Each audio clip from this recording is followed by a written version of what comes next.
Bonjour à tous et bienvenue sur Radio Taïwan International. Ici Lisa Dufaux. Florian Dai. Et Valentin Floquet. Voilà, pour vous présenter ce nouvel épisode de On en parle à Taïwan avec, comme d'habitude, 3 sujets différents. Alors, pour ma part, je vais vous parler de tourisme à Kunming, ou plutôt de la baisse du tourisme à Kunming. Moi, je veux vous parler de la remise du prix Tang de sinologie, puisqu'elle a eu lieu cette semaine. Et personnellement, je vais vous parler des soins palliatifs, de la fin de vie à Taïwan, avec un beau reportage qui a été fait par The Reporter. Quelque chose qui fait à peu près 15 pages en gros. Là, on va essayer de résumer un peu. On va parcourir un peu les 3 des 4 profils qui sont présentés par le journaliste qui a fait ce travail, qui est allé recueillir en fait des témoignages auprès de personnes âgées et de comment ils vivent la fin de vie et qui sont plus ou moins dans des périodes transitoires par rapport à ça. D'accord. Ça nous permettra de finir sur une note positive, donc. Oui. Si on veut dire ça comme ça. Bref. Blague à part. Donc moi, je voulais vous parler du secteur du tourisme à Kunming, qui se trouve dans l'extrême sud de Taïwan, qui est actuellement dans une mauvaise passe, puisque, comme vous savez, c'est une destination qui est traditionnellement très populaire pour les vacanciers taïwanais et même étrangers. C'est un endroit où on trouve des belles plages, des plages qui sont à la fois belles et où on peut se baigner, ce qui n'est pas forcément le cas partout à Taïwan. Voilà, il y a des belles plages dans l'est, mais on ne peut pas trop se baigner parce que c'est dangereux. Puis les plages à l'ouest, c'est un peu plus industriel, c'est moins joli, même s'il y a des beaux couchers de soleil. Bon, voilà. Donc, du coup, il y a beaucoup de gens qui vont là-bas pour les vacances pour le week-end. C'est un climat qui est agréable, il y a la mer, la plage, il y a aussi la montagne, il y a le parc national de Kunming.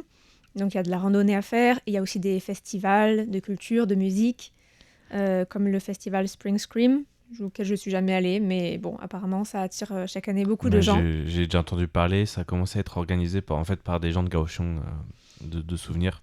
Et c'est quelque chose de très... pour les jeunes, en tout cas... Je sais que ça attire beaucoup de fêtards et de gens qui consomment des produits illicites. C'est un énorme festival, une énorme fête pour tout le monde, oui. Voilà, et pourtant, un groupe d'hôtels a publié début septembre les chiffres du secteur pour l'été 2024. C'est des chiffres qui ne sont pas vraiment reluisants, puisqu'ils révèlent que Kunming a connu son plus faible taux d'occupation des hôtels en 27 ans, avec une moyenne d'occupation des chambres de 50% seulement. Donc certains sont même allés jusqu'à dire que ça avait été la pire saison de toute l'histoire pour le secteur du tourisme à Kunming, après plusieurs années de baisse consécutive du nombre de touristes d'ailleurs.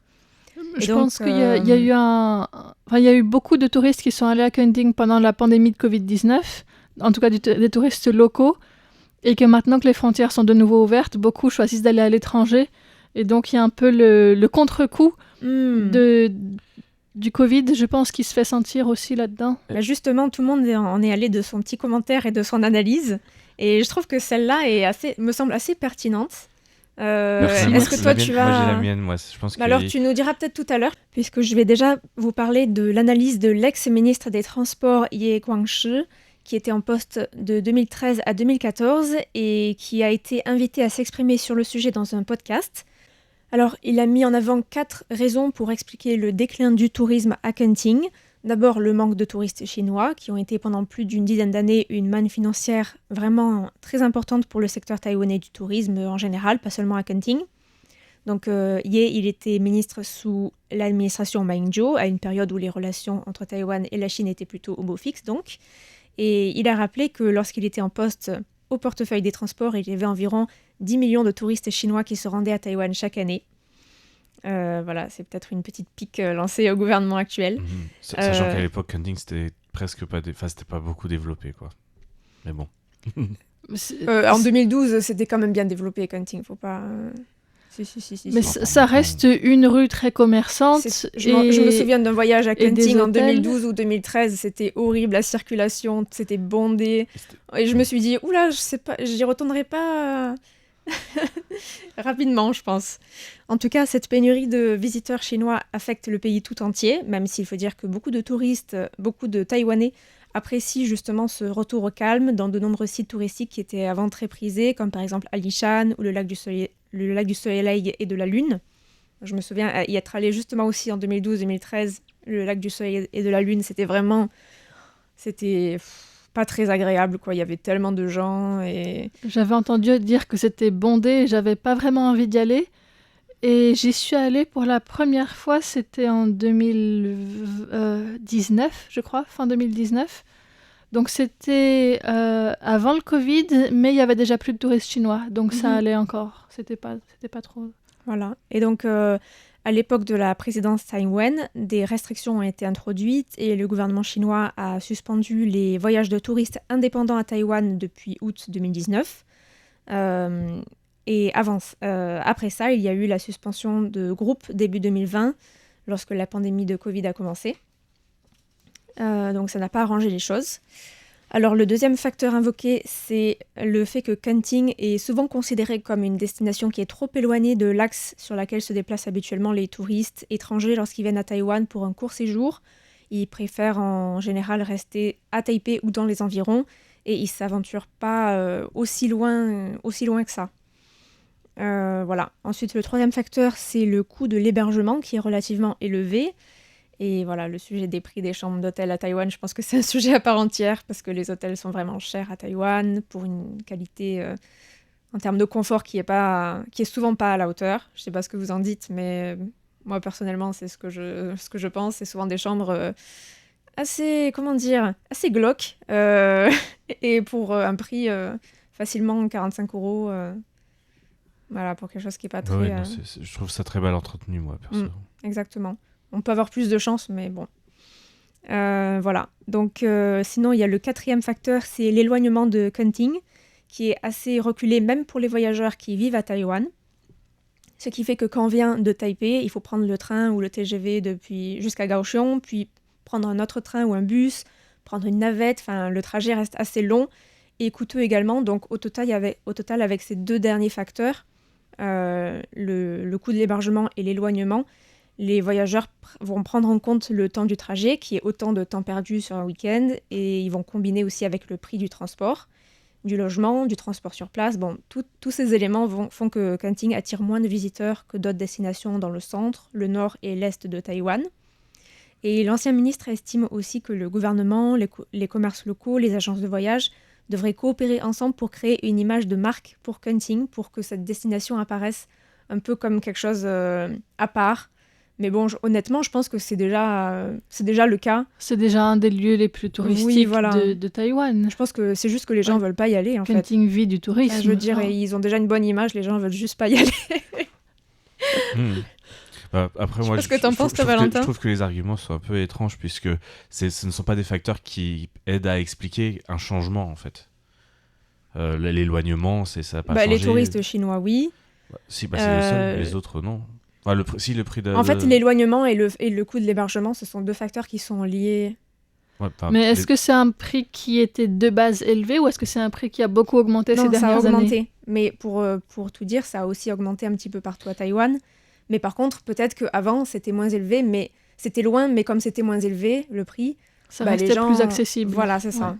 Ce qui m'étonne aussi, c'est que là, on parle, je sais pas dans l'article s'il n'y avait pas plus de précision en termes de nombre de touristes ou ce genre de choses, mais parler en pourcentage de taux d'occupation des établissements, sans parler non plus du nombre d'établissements qui ont, tout à fait. etc. C'est un peu étrange. C'est quelque chose auquel j'ai pensé aussi, parce qu'il y a beaucoup d'hôtels qui sont toujours créés, qui apparaissent.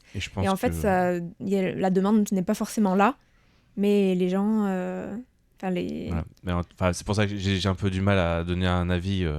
Et du coup, c'était quoi ton autre théorie tout à l'heure ? Mon autre théorie, c'était un peu ça, c'était le fait qu'il y ait beaucoup plus vu qu'on parle de beaucoup plus d'hôtels et d'hébergements, que les infrastructures se sont aussi beaucoup améliorées et que, comme par exemple en 2012, tu avais l'impression qu'il y avait beaucoup de monde, mais les routes ont été changées, il y a plusieurs accès maintenant à Kenting, etc. Il y a peut-être une impression, en tout cas, de moins de monde. Est-ce que c'est une réalité ? Si on n'a pas les chiffres du nombre d'occupants dans chaque hôtel et qu'on a un chiffre global, c'est difficile à dire s'il y a vraiment une baisse ou pas. Je pense qu'il y en a vraiment une. Mais après, l'expliquer, c'est... les explications données par l'ancien ministre sont un peu politiques, on peut le voir. Oui. Et donc, à voir après... pour moi, il me faut plus d'informations pour vraiment donner une analyse. Et on peut aussi dire qu'en dehors de ces facteurs qui sont plus structurels, il y a les facteurs météorologiques, parce que cet été, il y a vraiment eu un été assez moche. Il y a eu beaucoup de pluie, enfin de la pluie presque tous les jours. Il y a eu beaucoup de En tout typhons cas qui dans sont le nord, passés mais dans le coin. sud, il y avait aussi pas mal de pluie. Il y avait des températures très extrêmes aussi. Donc ça fait que les gens regardaient la météo et puis ils se disaient bon, on va pas prévoir un week-end cher, loin, pour aller dans un endroit où il va pleuvoir. Surtout que c'est la plage, bon. Donc je pense que ça joue aussi. J'ai encore une théorie plus locale Oui.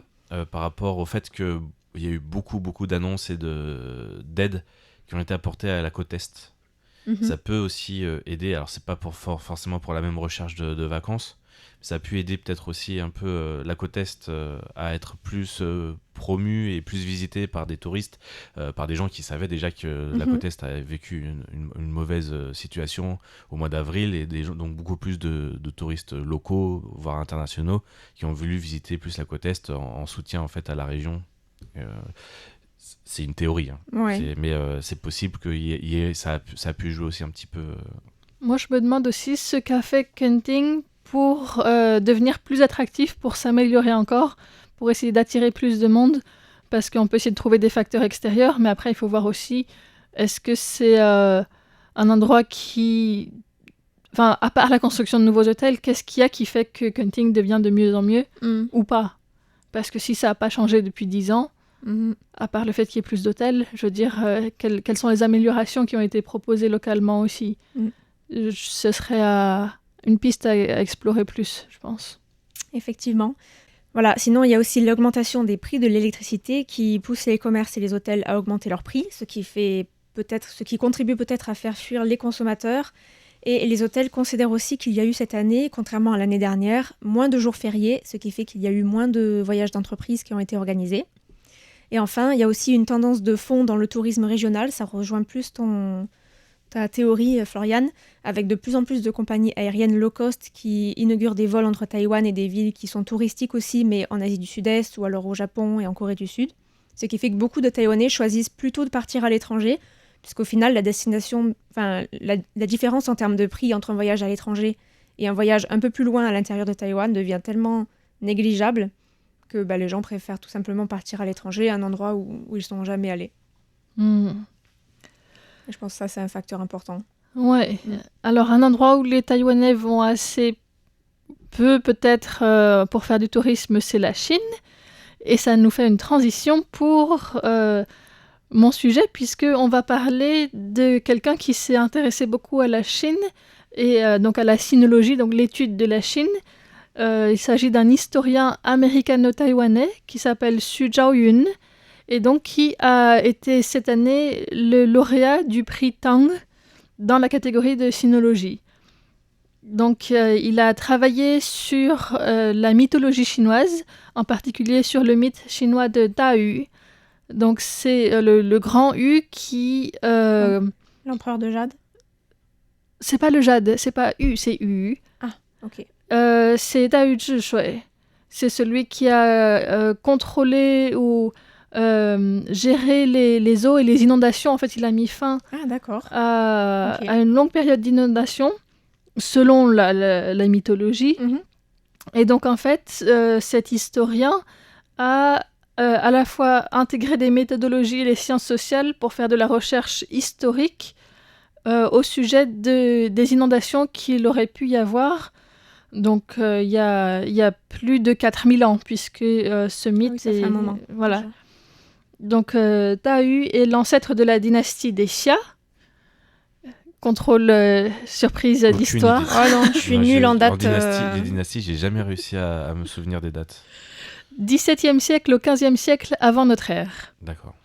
Voilà. Donc, il est devenu un souverain légendaire populaire, justement pour avoir mis en place des mesures de lutte contre les inondations et avoir mis fin à plusieurs décennies d'inondations qu'il y avait en Chine à cette époque-là. Et il a été ensuite à moitié divinisé. Selon les taoïstes, c'est le dieu gouverneur des eaux. Et il fait aussi partie des 3 rois sages du confucianisme avec Yao et Shun. Voilà. Et donc, l'historien Xu Zhaoyun a déclaré avoir visité de nombreuses régions qui étaient mentionnées dans ces récits mythologiques.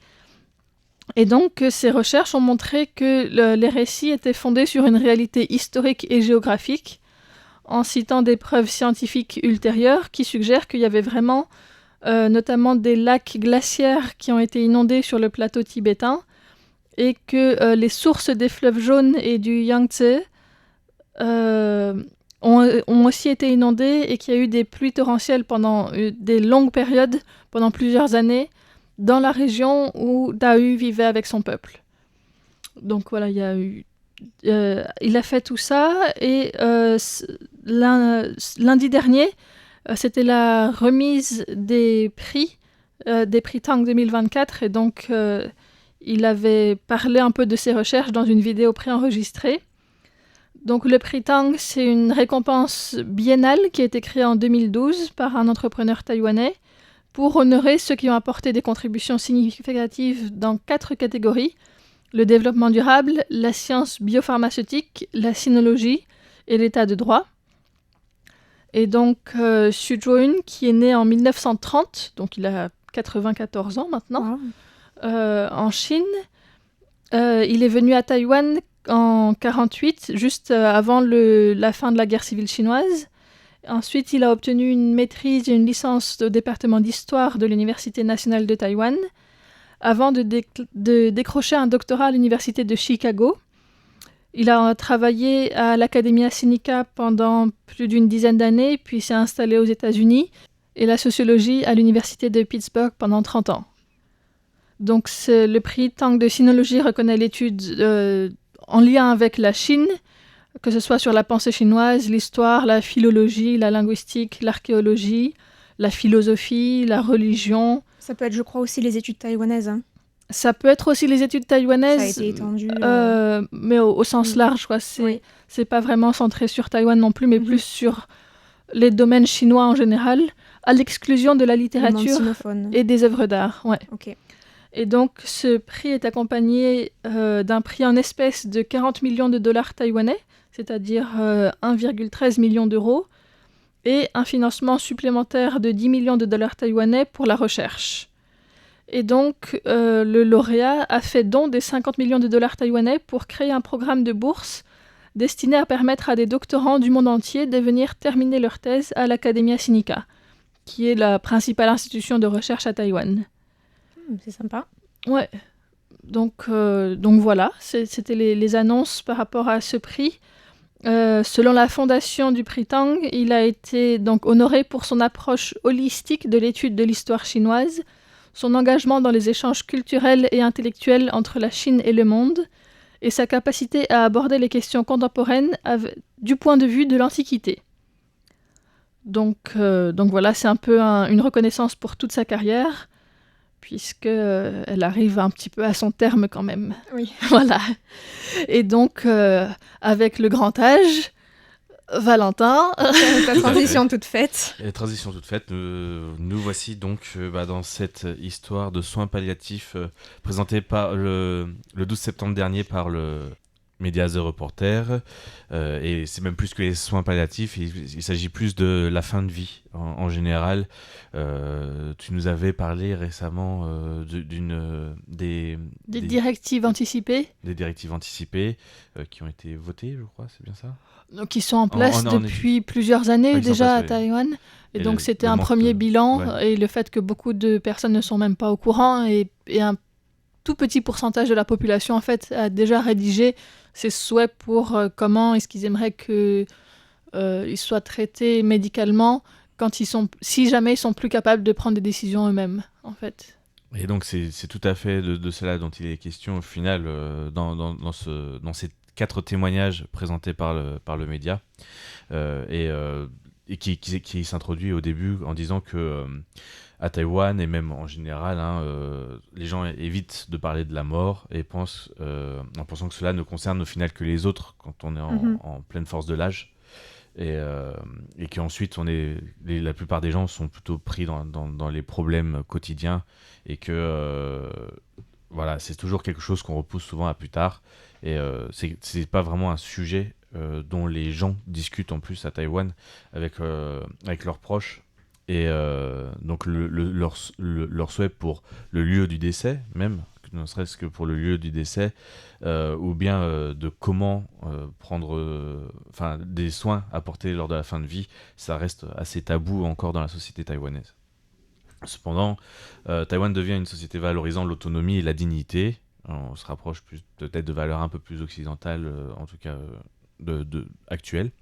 Et de plus en plus de personnes souhaitent décider de leur traitement et de leur lieu de décès, mais découvrent alors la difficulté de trouver un endroit approprié pour mourir dignement, c'est-à-dire qu'il n'y a pas vraiment de solution encore apportée, que ce soit dans le privé ou dans le public. Selon les statistiques, donc, près de 60% des Taïwanais meurent à l'hôpital et plus de 30% à domicile, c'est-à-dire qu'il y a que 2 solutions, plus ou moins, pour la fin de vie. Oui, mais ça pourrait être en résidence. Ah oui, d'accord, en résidence, oui, pardon. Oui, bien sûr. Il y avoir plusieurs autres solutions. Oui, ça peut être en maison de retraite aussi. Plein de types de résidences possibles selon résidence médicalisée. Voilà, c'est ça. Ok. Et donc, pourquoi la question se pose, c'est ce que la question est posée par le journaliste. Pourquoi est-il difficile de trouver un endroit pour mourir dignement à Taïwan ? Ce problème ne réside pas seulement dans le manque de lieux adéquats pour les soins en fin de vie, mais aussi dans la surmédicalisation, les restrictions légales sur les soins palliatifs, ainsi que les tabous culturels autour de la mort, dont on parlait tout à l'heure. Tous ces facteurs compliquent la possibilité de vivre ces derniers moments dans la paix et la dignité, et c'est donc l'histoire des 4 personnes qu'il présente dans cet article. On va juste survoler un peu les histoires, parce que voilà, c'est un article si on le résumait en Word, ça serait 15 pages d'écriture. On vous mettra le lien en tout cas, voilà. même si c'est un article en mandarin. C'est en chinois, oui. Et donc, c'est déjà ça. Pour ceux qui veulent... Je vous donne un aperçu de 3 des histoires là aujourd'hui, notamment l'histoire de Kailin et de sa maman, qui met en lumière les défis complexes auxquels sont confrontées de nombreuses familles à Taïwan pour offrir à leurs proches une mort digne. Après un deuxième AVC, la mère de Kailin est restée paralysée et inconsciente, incapable de bouger ou de réagir pendant 12 ans. Là où ça se complique, en fait, c'est qu'en dépit de la signature d'un ordre de ne pas réanimer, un DNR, la mère a été à plusieurs reprises envoyée à l'hôpital dès que son état empirait, avant de revenir à la maison de soins. Donc elle avait donné un avis.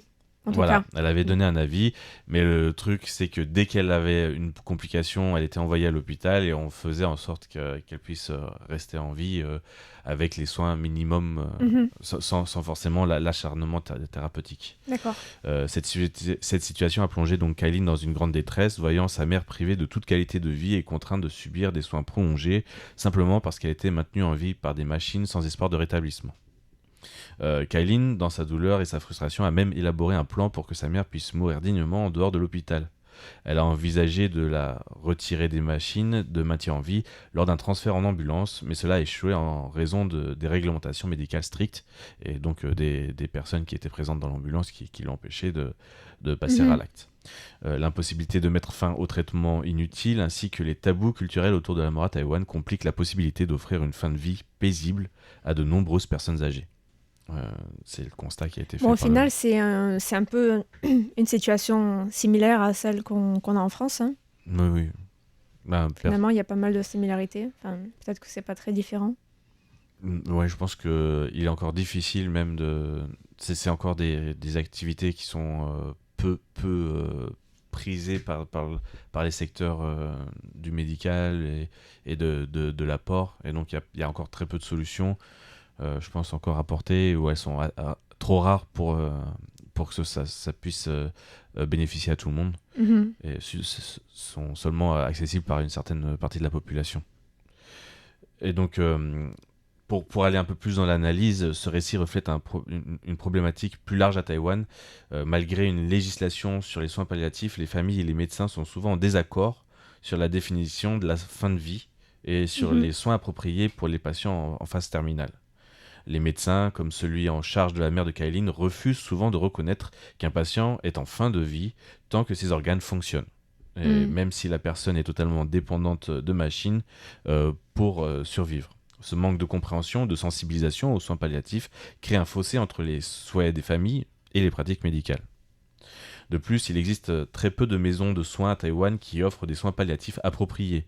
Et celles qui existent refusent souvent de permettre aux patients de mourir sur place. C'est-à-dire que même en étant en maison de soins, comme la mère de Kailin, elle est envoyée directement à l'hôpital, même limite sans consultation de la famille, pour la maintenir en vie. C'est ce genre de choses que certaines personnes voudraient un peu voir les choses changer dans ce traitement. Et est-ce qu'il y a des demandes en termes de modification de la loi, peut-être ? Est-ce qu'il y a des associations c'est plus de l'application des lois ou de la formation, enfin plus au niveau des pratiques que de la loi, parce que ce serait pas non plus illégal de faire autrement, pour l'instant, il me semble. Oui. Là, en l'occurrence, c'est plus des histoires personnelles ou des gens qui sont pas forcément très, très formés par rapport à la loi, mais plus des ressentis de personnes. C'est vrai que là, c'est pas forcément leur demande. Leur demande, c'est juste d'avoir un meilleur dialogue en tout cas entre le corps médical et les accompagnants de personnes en fin de vie, voire les personnes en fin de vie elles-mêmes. Justement, ça fait une super transition pour la deuxième histoire, qui est l'histoire de Tia In, atteinte d'un cancer en stade terminal, qui soulève une question importante à Taïwan, où les malades en fin de vie peuvent-ils mourir dignement lorsqu'ils n'ont pas de famille ou ne possèdent pas de maison. Donc c'est quelqu'un de seul cette fois-ci. C'est une autre problématique, c'est quelqu'un qui n'a pas d'accompagnant. Là, la première histoire, c'était vraiment autour de l'accompagnant qui avait des difficultés au final à